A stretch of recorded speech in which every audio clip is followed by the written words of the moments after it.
West reporter. James Kalm on the bike, and we're back in Chelsea. Special shout out to our friends in Italy, Anaheim, California, and to our many viewers in Great Britain. We're gonna pop in here to P.P.O.W, 535 West 22nd Street.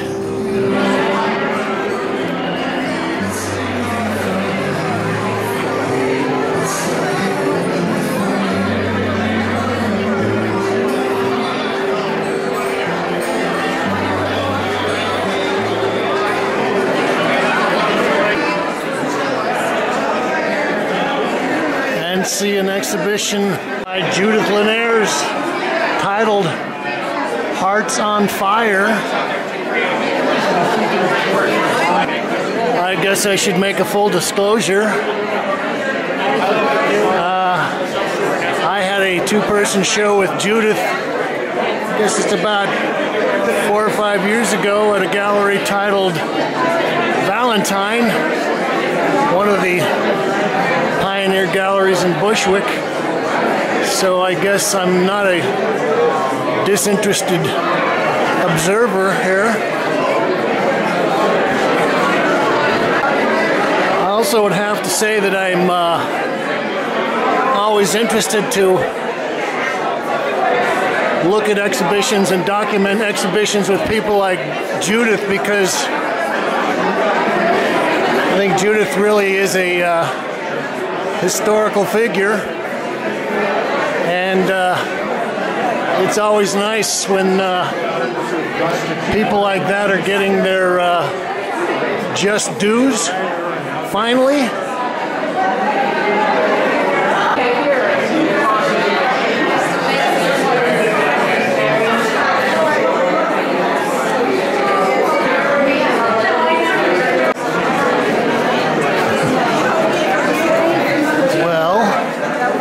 I think we'll start over here.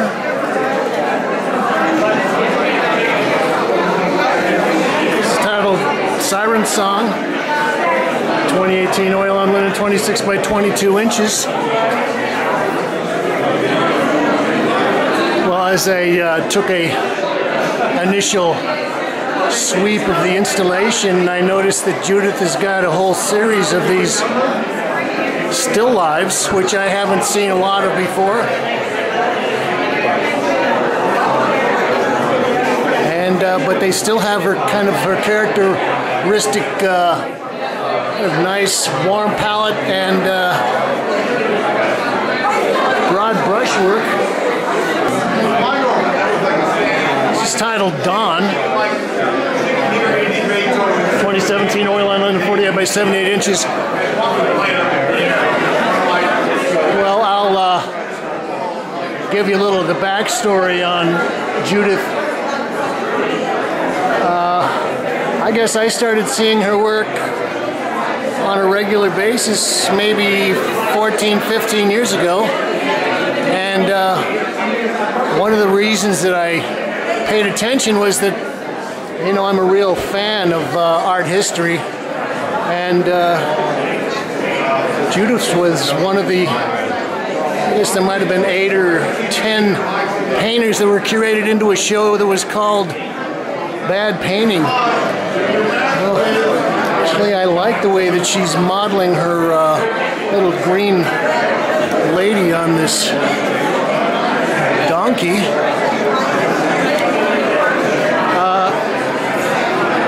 This painting show, Bad Painting, was curated by Marcia Tucker, and this was the show that put the new museum on the map. It might have only been maybe a couple of years old at that point, and the whole idea of bad painting was pretty radical at the time. They were like real heretics.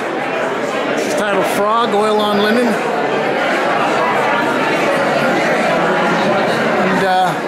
And Judith has got a nice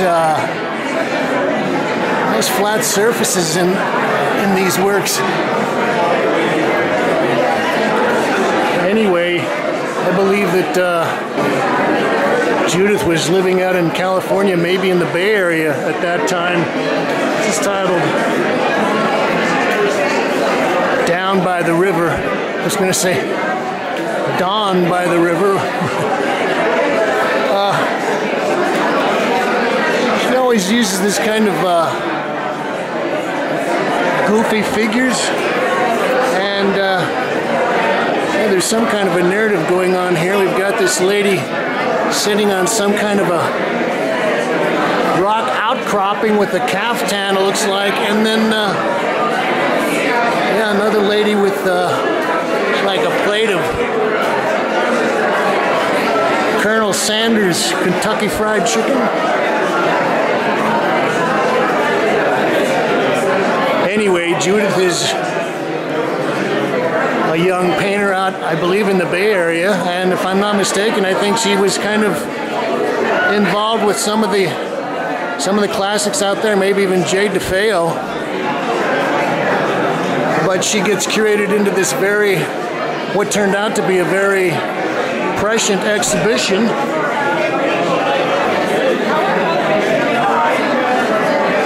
This is titled Rave 2018, oil and linen, 23.5 by 26. And yeah, I can't help it, but this makes me think of the some dog sculptures that I have seen where I think maybe they were Aztec. But they've kind of popularized the image. I think they might use it on a label for one of the tequila brands. So Judith is curated into the Bad Painting show, and there were some other important people in that show. Nicholas Africano, Neil Jenny, a lot of people that have gone on to get a lot of attention. It's titled High Desert.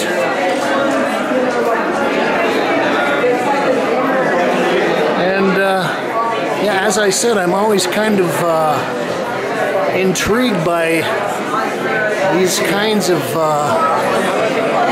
narratives that Judith creates. Oh gee, we'll get her in the shot here.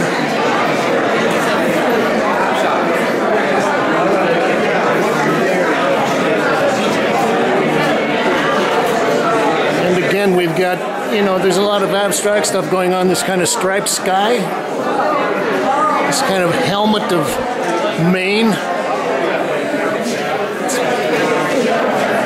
on the lion. And I think, yeah, these caftans are a nice excuse for her to get in there and have some fun with the color.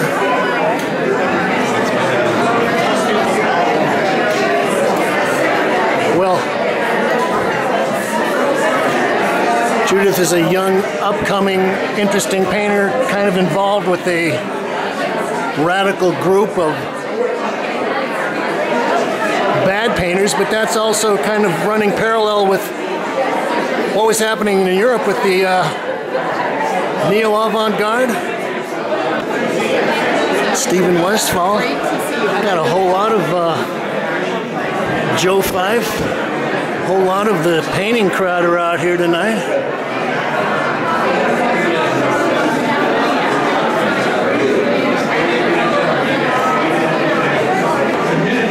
Just follow the gallery guide here. This is titled Spring Break, Oil on Linen. This is another example of the collection of still lives that she was working on. It's presenting. Back to the story. So Judith is one of the young painters that is getting attention and part of the what came to be known as Neo-Expressionism, bad painting, trans-avant-garde. Nouveau Figuration, a whole lot of various iterations in different countries. This is titled Beach 2019. And again, we've got these fragments of narratives. We've got the lion again on the cliff. Well, everything was going great, and then at some point, I guess in the mid 80s, there was a cadre of art critics, mostly people writing for October magazine like Benjamin Baclo and Douglas Crimp, that decided that Neo-Expressionism, or any kind of return to figurative painting, was really bad. Okay. So I'm thinking that, and I mentioned this when we were at the Deborah Brown show the other night, that Judith has got a great ability to paint with, or to draw with her brush. And yeah, it's great the way that she can kind of render her forms with the colored lines.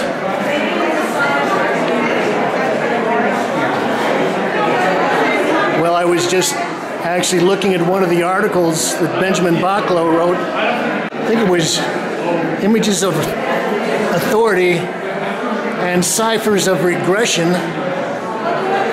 Kind of scan over the top of these. This is titled Bloom.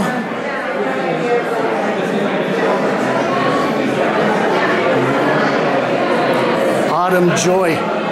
Anyway, in this particular article, Benjamin Baclo tries to contrast what happened in European avant-garde painting after the end of World War I. There was a movement titled the Return to Order, and this is about the same time that Picasso went back to a kind of neoclassical style, and there were several other avant-garde painters that had been working very abstractly, and then, and I don't know whether it was as a response to World War I or what, but they all kind of returned to a more traditional subject matter and use of figures and classic drawing techniques. In any case,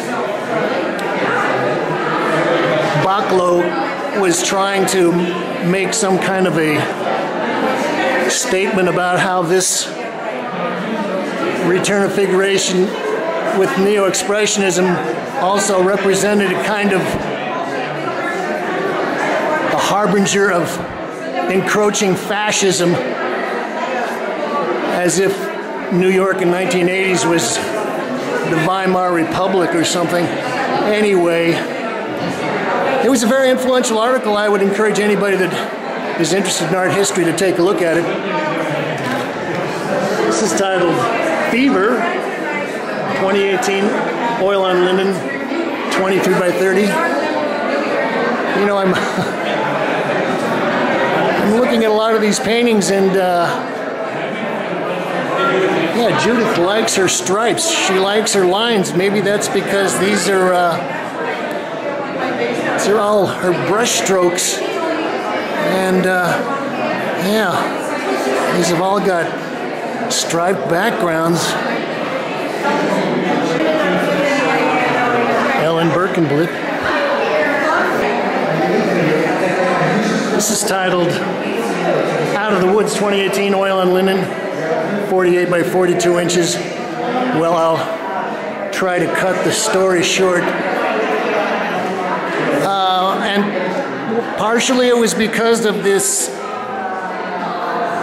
anti-painting jihad that was happening mostly from people that were connected with October.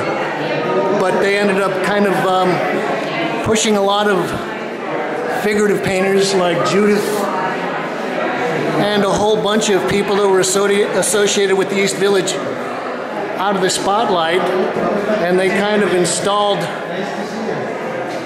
their own pantheon of,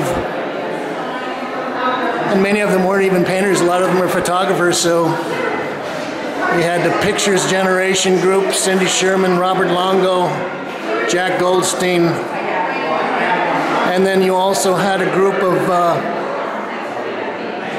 artists that were kind of like the second generation, Pictures Generation people, and that was the Neo-Geo people with Peter Haley and Ashley Bickerton.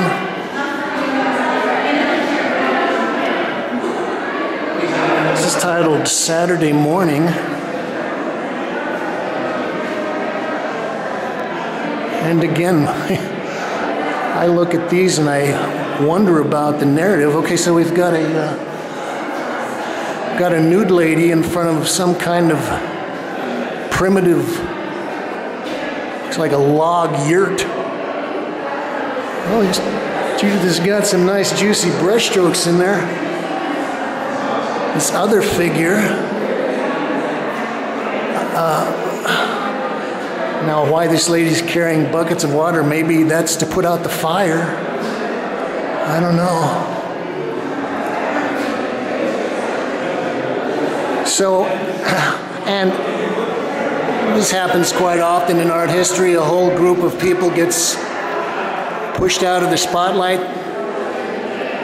But in Judith's case,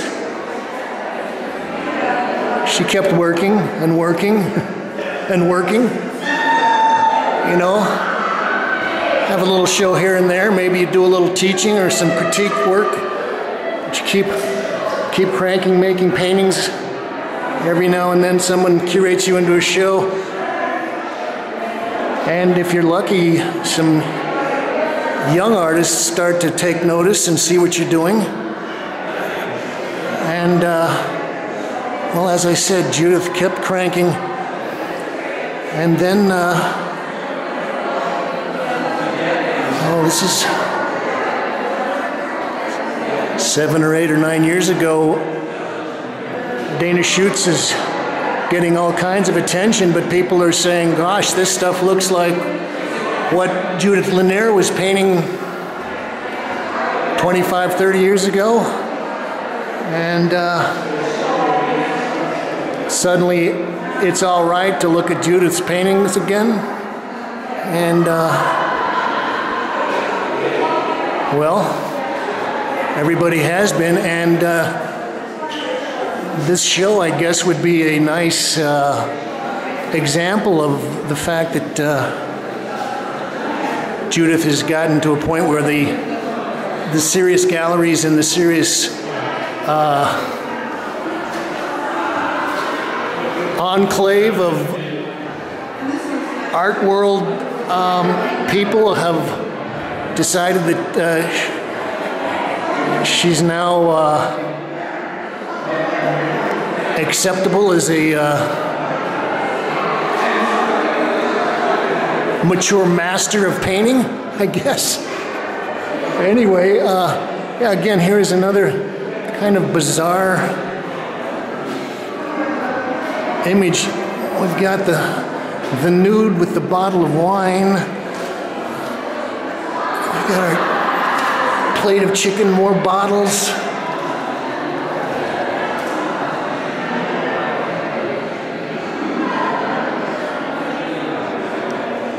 I think one of the things I like is that Judith's colors just make me, especially her yellows and pinks, make me happy, I guess. It's appropriate that we'll end up looking at this piece. This is titled Mother. And, okay, I'm not going to get into a Freudian analysis of what this image means.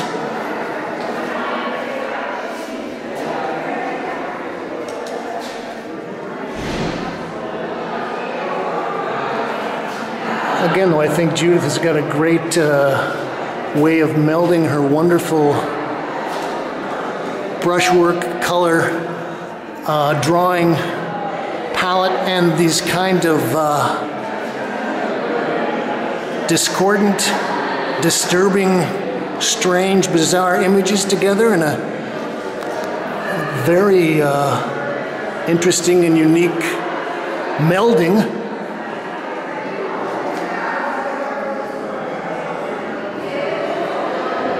Oh boy, we were in luck. We caught Judith just seconds before she was running out. She's all bundled up. Anyway, congratulations on the show. I got a couple of little questions for you. Okay. Well, I'm always fascinated with your kind of strange narratives. You know, where do you get these ideas? Do you have some kind of personal mythology that you're basing this on, or? No, it comes out of the painting process. Okay. So you stand up leads to another, and I'm not thinking of a specific story. It really just appears. But there are certain things that are repeated, and I'm wondering about the plate with the fried chicken on it. What does that mean? Is there some secret reference there? Well, it's food. Okay. It's kind of humble and ubiquitous, like yes. A lot of the other images in the painting, like the Afghan and different things. They're very right. common. They're ordinary. They're not. You don't have to do anything special to get it. Right. But by putting them in the painting, you're highlighting them, and you're kind of also giving them credit as being kind of powerful things in a certain kind of imagistic way, something like that. Well, maybe. One of the other things I wanted to ask you about is, I was commenting that you've been painting for a long time, and that you had an initial kind of boom of success with the bad painting, and then there was a long period of time where figurative painting was kind of frowned on in New York, especially by the kind of the hoi polloi, the October group, and some of the other people. But probably about 8 or 10 years ago, people started to pay attention to you again. How does it feel to be kind of rediscovered? I don't feel rediscovered. I never went anywhere, and I've shown continuously for 40 years. 40 years? In 1970, when I had my first show. Yes. And there was a period when I didn't have shows in New York, from 1985 to 1995. I did not. For 10 years, they wouldn't show you in New York? I didn't have, I was in group shows, but I didn't have a one-person show in New York. And it was a lot of things. It was economics and, and all kinds of things. So you don't think that it had anything to do with kind of the, what could I say, the conceptual photographic kind of thing that was like the Pictures generation and Neo Geo and those kinds of things? Not necessarily. I mean, painting has been on the block. I got my first letter from someone in the early 70s. Why are you still painting? I get it. I get it. You're still getting that same letter today? Well, it's still the same issue, and I really understand what the problem is. And it is part of the problem of being a painter, is dealing with the vast and endless history.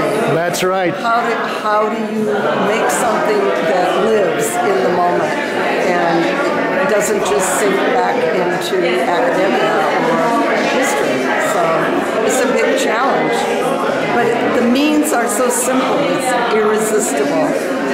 One last question I wanted to, and I've asked you this before, but what were your thoughts? How do you feel about being one of the people that was in the Bad Painting Show that was such a kind of a groundbreaker and kind of signaled a return of figurative painting and emotion and narrative and all that stuff? It's great. I mean, I think that Marcia Tucker had a lot of things on her mind Yes. with the show, and one of them was politics and sort of decentralizing the art world and bringing in more possibilities. That's right. She went out. Perspectives. She was not looking just at New York artists. Marcia Tucker was out in California and Chicago. It's a very, very diverse show in all kinds of ways. So. And it was good for you to be in the show. Of course. I love it. Okay, Judith, I'm going to let you go. Congratulations on Hearts on Fire, right? Right. All right. Thank you. Thanks for talking to us. Bye. So this has been James Kalm reporting on Judith Linhares, Hearts on Fire, here at P.P.O.W. Gallery, 535 West 22nd Street in Chelsea. You can like this, subscribe, recommend it to your friends, and you can leave your thoughts, ideas, comments, criticisms, and reviews below. What? You're getting ready to close? All right, so am I. Okay, thank you. And we always say at the end, thank you, Kate.